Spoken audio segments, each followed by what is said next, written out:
Barangay Ulag po, isa sa mga na barangay na recipient or beneficiary po ng 2023 SBDP. Itong health station, ito talaga yung isa sa mga priority projects ng Barangay Ulag.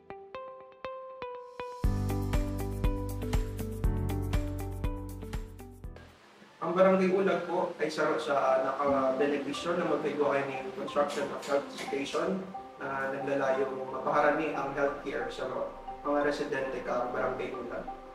Ang allocated budget po kay na health station ay nagkandidat sa 6,606,882.17. Initabi ay may floor area na 119 square meters.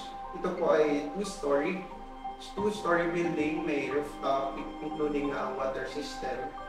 Hindi po ay nagpuon ang construction ka February 12, 2024 at nagtapos ka June 28, 2024. Sa pagstay ko dito ng almost 2 years na, dati yung mga residente dito, hindi talaga sila masyadong nakakakuha ng mga quality health services like yung quality prenatal.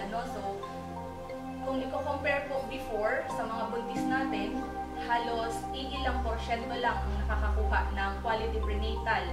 Dati kasi yung barangay health station natin ay halos mini library lang. So, pag may pumasok na pasyente, kitang-kita lahat. Andiyan na yung consultation, andiyan na yung prenatal, yung pag-counseling, halos rinig ng lahat ng pasyente na naandyan.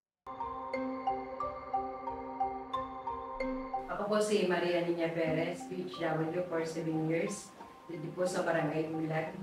Pag nagtitibag po kami dati, ang iba pong mga akin ay po nila nadadala sa health station dahil sa naghahalin po sa mga tao na bakit takalin mo dati sa tinangkuang health station ni. Noon, ang sitwasyon namin dito, ang dating health center namin, maliit, tsaka luma na, tsaka hindi komportable ang mga bawat nagpapacheck up.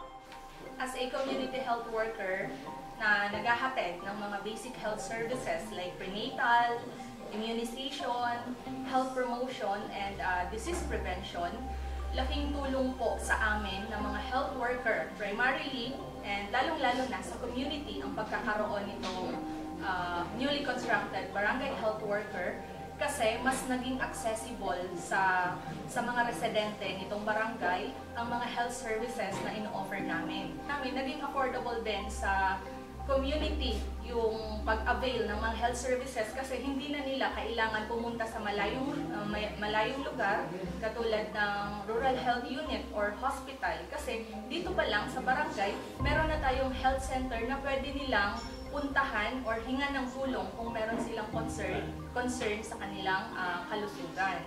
Mga akin naman po, mas madali ko na po niya nalinti kung sisay po sa mga akin na malnourished, nalangay po ang medical attention dahil namomonitor na po sa ilang mga timbang sa tamang oras na kaibuhan po ang timbang nila.